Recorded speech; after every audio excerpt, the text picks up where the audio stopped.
While rain in the forecast may have you moving your plans inside this weekend, there is a landmark in Zumbrota you may want to put on the map to check out in the future. Now, the city is only a 25-minute drive from Rochester, and it's home to one of the few covered bridges remaining in the Midwest.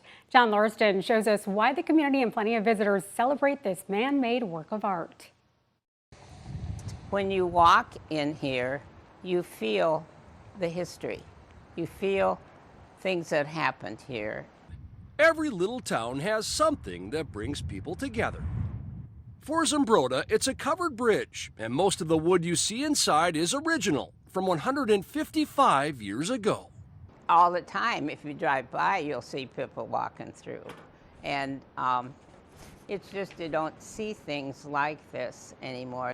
Built out of necessity, it was a way for people to get to town to trade goods. Historian Wayne Radke says it was so structurally sound that initially it didn't need a middle pier to hold it up. The first thing that makes it unique is the construction. And it's a style of construction called town lattice. It's a maze of intricate design that just does a great job of distributing the weight. Roofs were put on these structures to protect the wood from the elements. But in the wintertime, they would actually shovel snow onto the bridge, so horse-drawn sleighs had something to ride on. The covered bridge catered to people, horses, and Model Ts, quite often all at the same time. And there was even a speed limit, but eventually traffic got too heavy. As usual, then the question came at that time, what do you do with it? Even though bridges aren't supposed to move, this one did 4 different times over the years, before finally settling down 100 yards from its original location.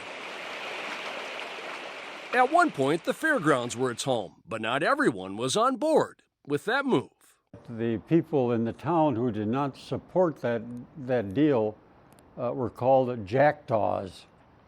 Now, you interpret that any way you want, but they didn't like each other. Now that's all water under the bridge. Inside, you'll find initials and even love messages, memories ingrained in timber. Many have been there since President Grant was in office.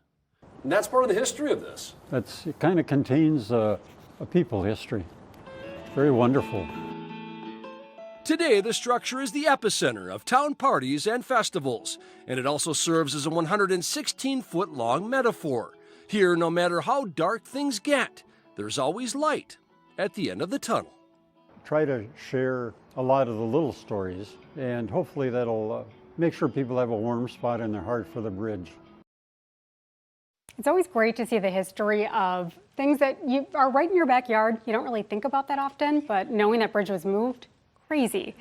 Yeah, that's nuts. That's nuts. You want to continue on? Yeah, and just the historians say that this is one of the most historic covered bridges across Minnesota, and that it is on the National Registry of Historic Bridges.